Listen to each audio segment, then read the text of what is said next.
Bud Crawford will cook Canelo Alvarez in a rematch. Payday, payday. You want the payday? I know that. What up, Fight World? It's your boy Ego, and I'm back with some more boxing. Now, the rumors are currently circulating that Crawford may fight Canelo in a rematch in September. For me personally, I am not a fan. And it's not even on no like, don't get your money, because I guess that's probably Crawford's biggest money fight.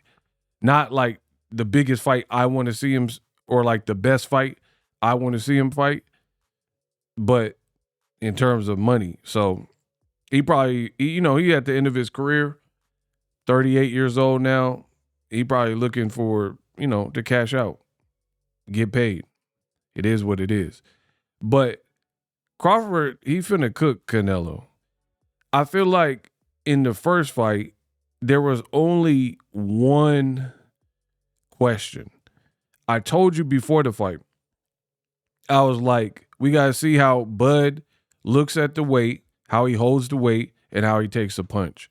But Bud is more dynamic, more wrinkles, and more skills to his game than Canelo Alvarez. And that was very evident. In fact, Canelo didn't show any adjustments. It kind of looked Canelo like, I don't even know. I don't want to say overrated, but Canelo, he's going out bad. I understand he made a lot of money, but the fighter he used to be to like where's gotten, he kind of going out bad, because now if Crawford beats you again, your legacy is just going to be like, you can already say this, but you're really going to be able to say that every time Canelo stepped up, he lost or arguably lost. Almost every time, unless it was somebody mad small or old, like Shane Mosley was older than him, Jose Cito Lopez, you know what I mean? But I'm talking about like the bigger fights. Every time, Floyd Mayweather, L, Crawford, L, Beevil, L, Triple G, a draw, but Canelo was the favorite. It should have been an L. Edis Landi should have been an L, right? Almost every time he stepped up, it was like that. You know what I mean?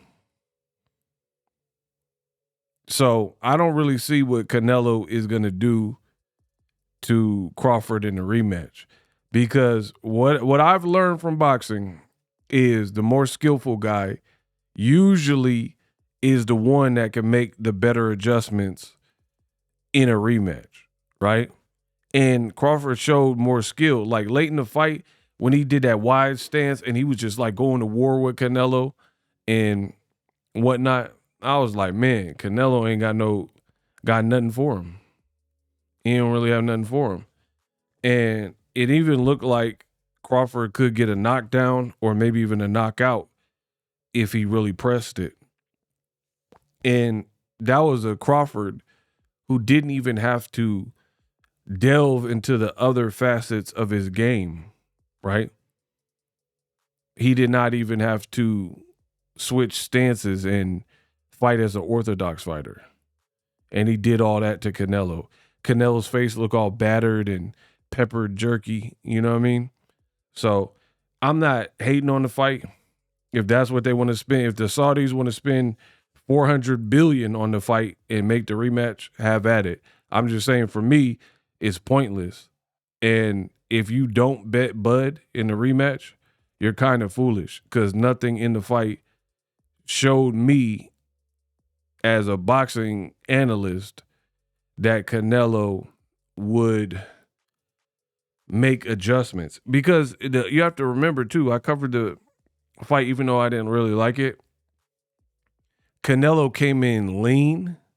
He came in real lean for the fight, and I thought that would be good for him, right? It was the leanest we had seen Canelo in several years. So I'm thinking like, hey, you were sparring with Boots, you were sparring with Yoelni Hernandez, you had top work in sparring, you looked very trim and the lightest you had been in several years.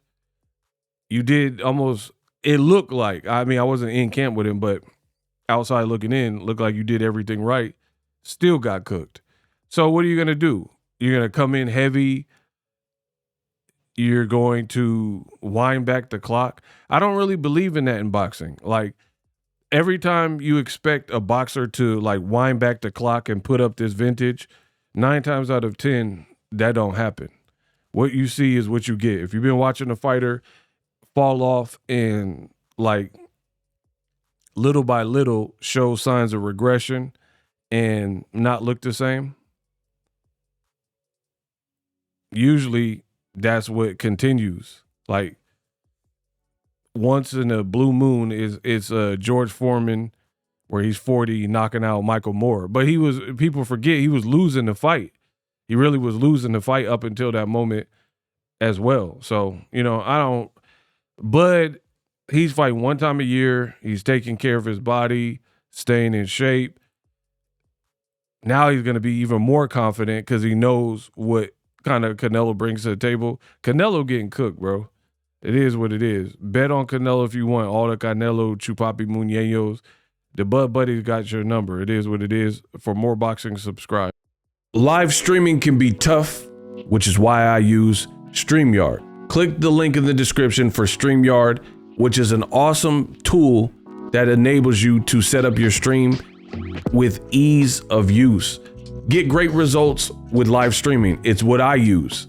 Stream to social media with ease with StreamYard. Live streaming is here to stay. Engage with your audience using StreamYard. Great way to reach out to your audience and connect. So you need a tool that can do that.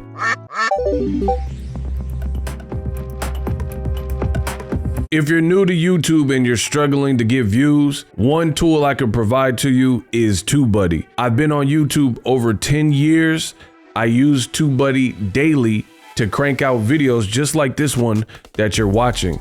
Learn how the pros do it with TubeBuddy. YouTube receives a lot of traffic, which also means a lot of creators, a lot of people putting out content. So you need to learn the ropes so you know how to separate yourself, especially if you're new.